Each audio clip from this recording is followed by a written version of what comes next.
Jake was a night shift attendant at a small, isolated gas station on a stretch of highway where few people stopped. It was lonely work, and he rarely saw anyone after midnight.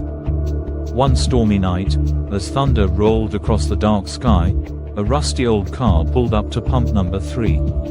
The driver, a pale, gaunt man, got out and stared at the station, motionless, his eyes under the brim of an old, worn-out hat. Jake felt an eerie chill watching him, but he went outside to offer help. The man barely acknowledged him, only mumbling, "Fill it up." His voice was barely a whisper, cold and hollow. Jake started to pump gas, but he couldn't shake the feeling that something was wrong. The man just stood there, staring into the darkness, as if waiting for something, or someone. When Jake finished and turned back, the man had vanished. He glanced around, confused, and peeked into the car. The seats were torn, old newspapers strewn across them, but there was no sign of the man. It was as if he had disappeared into thin air. Shaken, Jake went back inside, only to find the man's car still there, its engine off, but with no one inside. He locked the doors, feeling uneasy, and tried to get back to his work. But then, the lights began to flicker.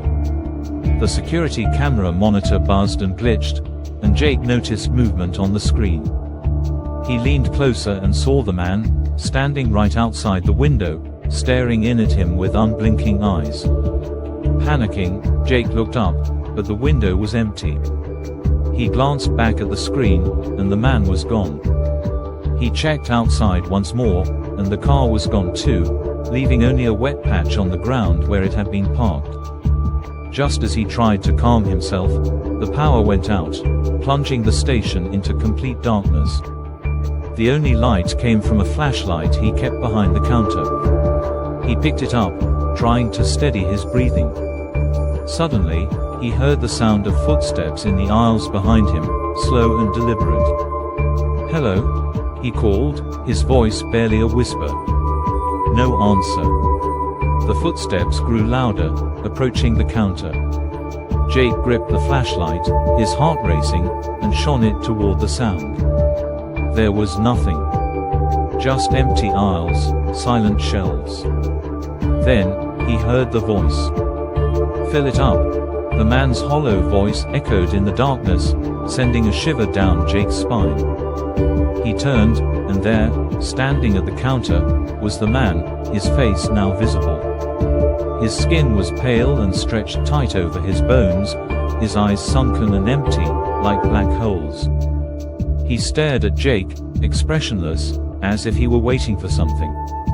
"Fill it up," he repeated, his voice sounding like gravel.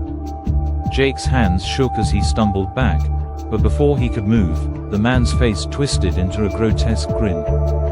The lights flickered back on, and the man vanished. Jake stood alone, trembling. The car, the man, they were gone. But when he checked the security footage, he saw himself talking to an empty parking lot, as if he'd been alone the entire time. He quit the next morning, but people still say that if you pass that gas station late at night, you might see an old, rusty car at pump number 3, waiting for someone to fill it up. Trava na ponta da briga, ai, senta no meu palhaço, oi, senta no